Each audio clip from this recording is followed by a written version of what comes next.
This is very perfect timing, and thank you, Mark, very much. We will now move to the question and answer session, and I see that we already have several questions for Hanne, probably several questions for Mark. Maybe before they get copied to our chat, so our speakers also can see them and, for example, decide which ones they would like to start with. Maybe I will ask one question to Mark. Mark, do you think that there are some, I mean, psychology is not a uniform field, right? So are there some psychologies that are kind of less sinful here, that are in a way going more in the direction of not ignoring or being careful or not having operational definitions of phenomena and etc. Do you feel drawn to them, or because some of them seem to be even difficult to redeem, others seem close to what you are saying. So, well, there are certainly degrees of sinfulness, yes. Social psychology, for whatever reason, is the worst, as far as I can tell.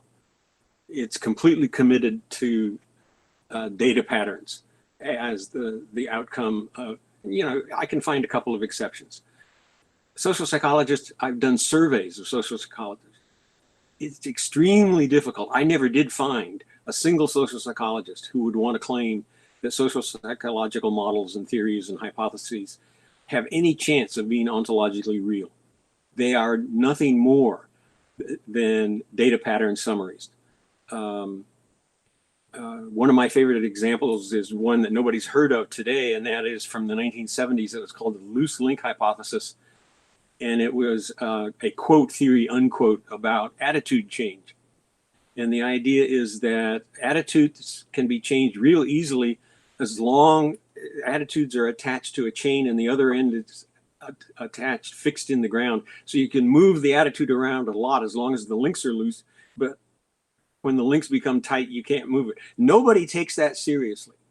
It was just a kind of a summary of what seemed to be a pattern in the data.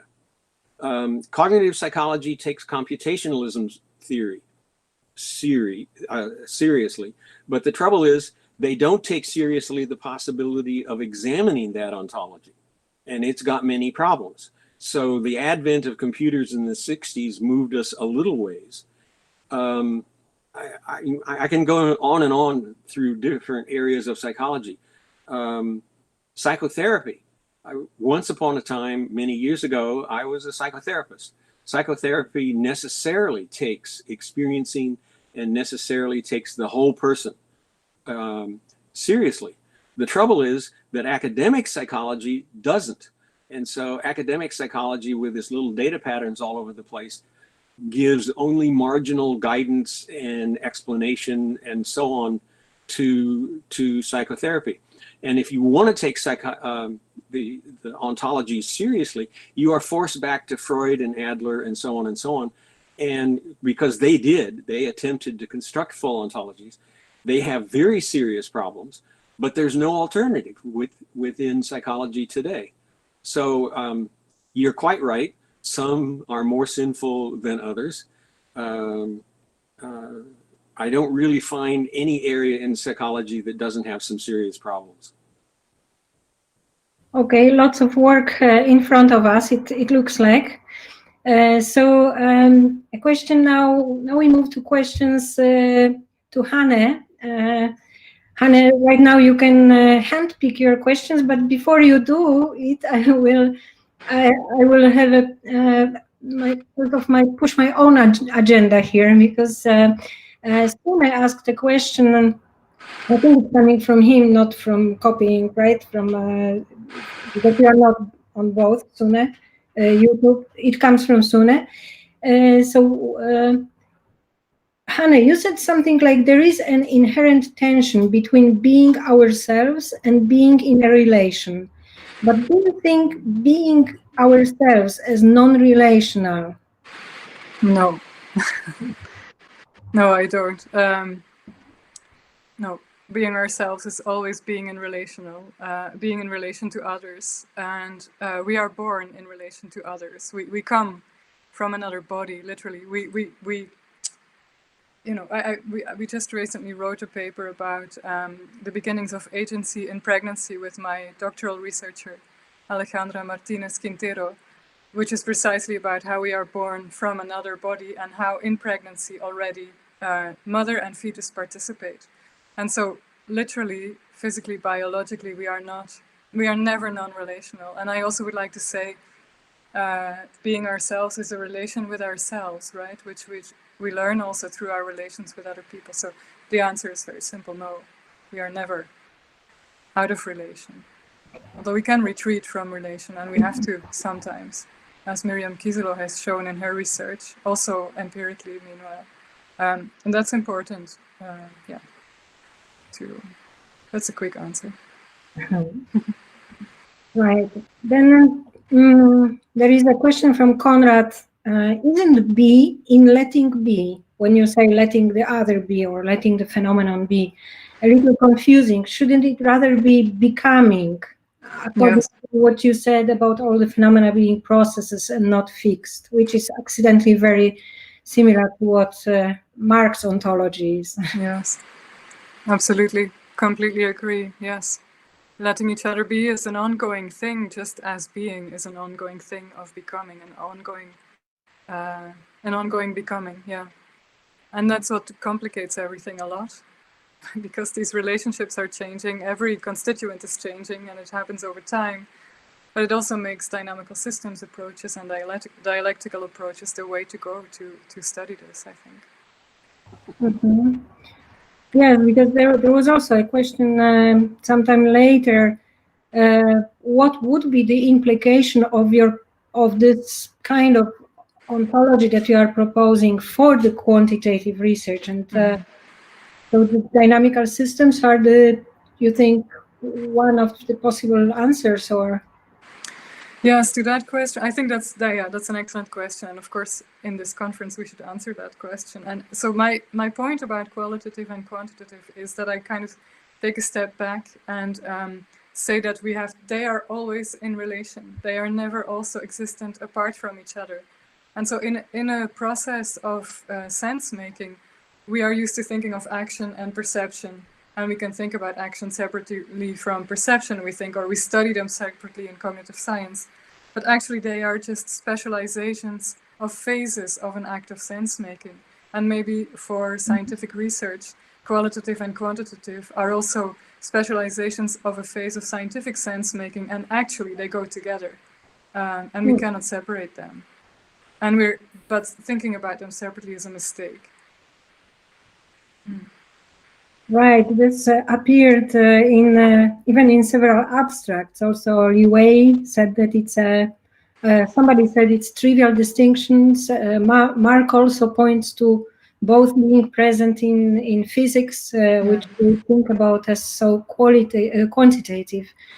Mark, would you like to add something to this, to the sort of this kind of what would be your simple advice or fast advice to Szymon Mąka, who asked, one of the participants, who asked, it puzzles me, what's the implication of Hanne's presentation to the quantitative research? But also in your talk, you probably, if you were to say one or two sentences, what should we all do now? Well, that's always just very difficult to hold it to one or two sentences. Right. Yes, I think in a certain sense, it's a false dichotomy from the methodology. Yeah, from the methodological perspective, it's definitely a false dichotomy. Obviously, there's some differences in terms of how you do your measurements, your classifications, your categorizations, your descriptions, and so on. But what are you doing those for in the first place? You're doing them in order to better understand, in order to check your hypotheses, to check your understanding, to try to figure out how you could improve things, where you've maybe gotten something wrong. And at that level, there is no fundamental difference between qualitative and quantitative. You need to be careful with both of them. Okay, so let's move to the next question from Neil K. to Hanne. Letting others be has some contradictions. For example, a lion eating a horse or a human eating fish meat. Obviously, we are not allowing the other be, but by denying that, it will be difficult for the lion or humans to survive. How do you propose to bring these contradictions together into a coherent theory? She needs to... Hanne, the microphone. Yeah. Yes, a lion is of course not knowing the horse in a way that a scientist is knowing the horse. He's interested in eating it.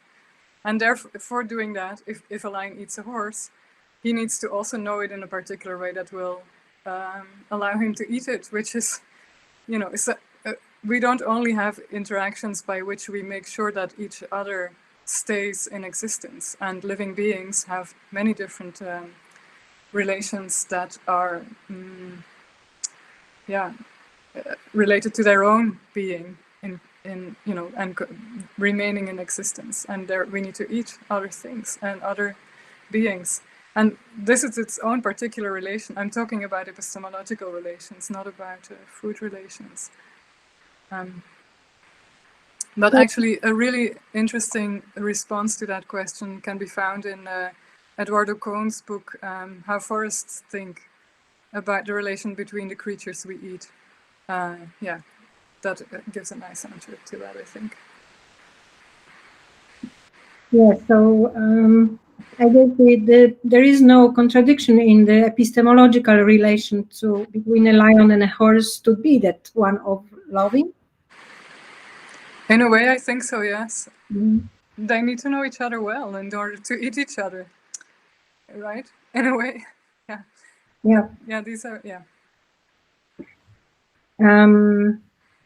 Okay, that's all right. I have, Line Maria Simonsen says, great talk, Hanne. I wonder, how do you recognize and understand oppressive structures and their implications for loving relations?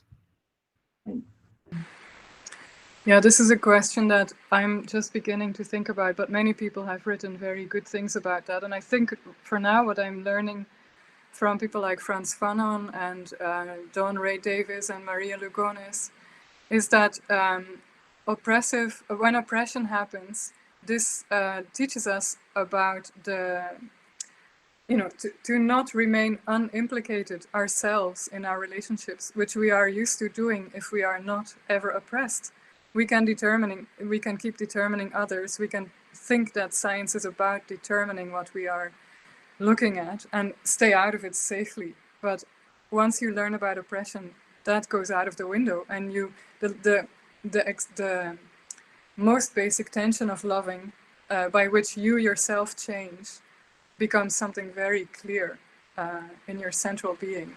And that's, I think, the most important lesson that we can take there. Also about how, as scientists, we should learn to be fully involved, also with the difficult aspects of that, in our subject of investigation.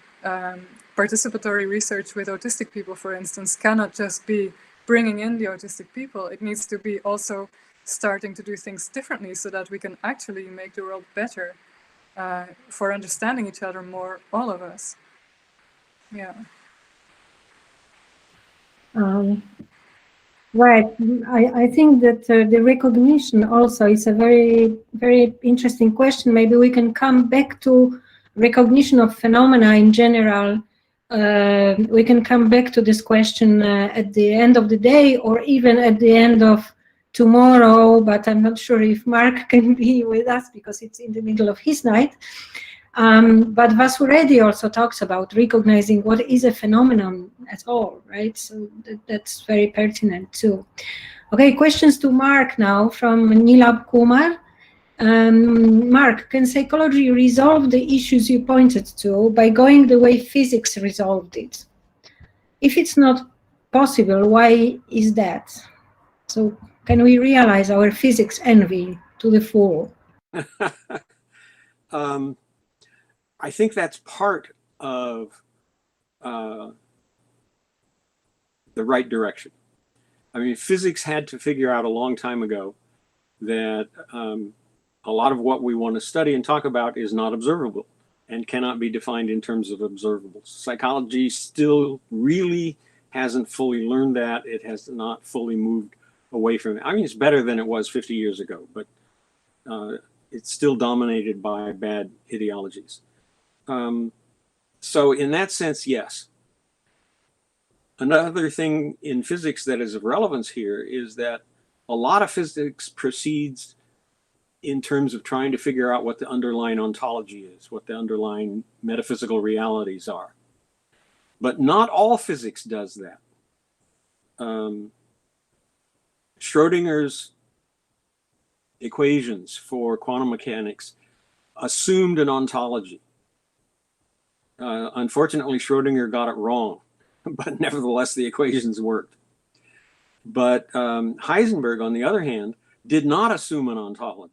He was, in a certain sense, not a pure empiricist in terms of meaning, but he was just trying to figure out if he could come up with some equations that would fit the data. Lo and behold, Heisenberg's equations and Schrodinger's equations turn out to be mathematically equivalent. But what it illustrates is that there are different ways to proceed. And I think psychology can learn that too. The bigger lesson that psychology really does have to learn, however, is to proceed in terms of what are the underlying ontologies. That's what seems to be most seriously overlooked when you're doing a pure empiricism. Now, psychology pays no attention to ontology except for computationalism, connectionism, and stuff like that in cognitive science, but it rarely ever theoretically criticizes those. It just takes those as sources of hypotheses to test data against. Okay, so far. But then the big difference, as I pointed out, between psychology and physics is not that psychology is different in these other respects, but rather that psychology has a whole additional realm of problematics, and that is the realm of normativity. And I mean, I have quite a lot to say about that and how I think psychology can address it, but it introduces problems that physics has not had to address. The realm of normativity, the realm of experiencing, those are realms that physics, quite rightly tends to ignore, but psychology cannot really ignore them. So I do have some answers. Whether they work or not, I'm not so sure. I'm busy trying to finish a book that I've been working on for a long time called, in fact, The Whole Person. Currently 1,000 pages. We'll see how it goes. But in any case, I'm trying to do that, and the book is trying to address the whole person from basically a metaphysical perspective. What are persons? How do they work?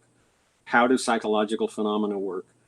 The book does not focus on methodological implications all that much, although it does to some extent. Right. I wanted to say, what about engagement? What about normativity? What about experience in general? And you said it all, so we are looking very much forward to the book. Although, well, there is a question by Szymon Mąka from the Warsaw University. Also, what shall we social scientists do in such a way? What could be the answer, the constructive proposal? And I think, I don't know, Mark, if you we simply do not have time to answer it now. And Mark said at the beginning that his talk will be just criticism this time. this is a perfect question, Shimon, to be addressed in 1 year. So I hope you will still be with us. And also, Mark, if you want to, well, maybe I will give you the voice actually. Well, I can say a sentence or two about that. The problem is across the domain of psychology with a capital P. No one psychologist needs to do all these different things. But what psychology as a profession has to do is to legitimize and support multiple different approaches and attempts to answer things. So not everybody in psychology has to become a metaphysician. But psychology as a profession has to legitimize people who want to do metaphysics about persons. Not everybody in psychology has to become a dynamic systems theorist, but that is more legitimized than being a metaphysician, but it still needs room. What we need is a recognition that we need to open up. The ideology, this is a point I didn't mention, the ideology of empiricism delegitimates any questioning of the empiricism itself, because that's not empirical. It's a self-sealing neurotic stance that psychology has gotten itself in. It's mere armchair philosophy that has no particular meaning for the science of psychology, which is supposed to be empirical. And so long as we are caught in this kind of self-sealing ideology, it's going to be difficult to get out of. And as I say, you know, progress has been made over 50 years, but we still do not have an opened sense, a self-questioning sense of how to do psychology. Hanne, do you have your take on this? It would be really interesting to hear this, but we can also save it for the panel. But I don't really know. I was thinking about another question. Or yeah, you do ask your question to Mark, because I see that you have one. So yeah, I wonder what it means for psychology to proceed in terms of what the underlying ontologies are. Well, for Could you example, say a bit more about it? A couple of just illustrations. If you think that psychological phenomena are fully captured by little hyphens, by little associations, you're going to do one kind of research. You're going to do serialist learning. You're going to do paired associates, that kind of stuff. Almost, I don't know of anyone who accepts that ontology for psychology today. If you think that psychological phenomena are literally the same or akin to the running of a computer program in the brain, then you're going to do different kinds of studies. Every science postulates an underlying ontology, postulates an underlying metaphysics, and explores it.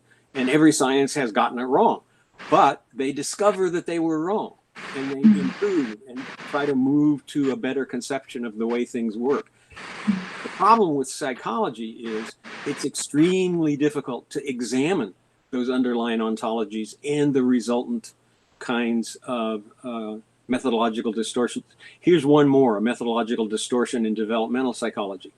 Suppose you are a raw empiricist, so you think that seeing an object, it happens to in fact to be an object in front of you, is to see an object. That's what it is to see an object. You've got the causal connections, you've got the information theoretic connections, you've got everything you need to see an object there. Well, at the level of an infant, according to Piaget or other constructivists, the infant does not see an object. The infant doesn't understand objects. The infant's representations are not empiricist in that sense.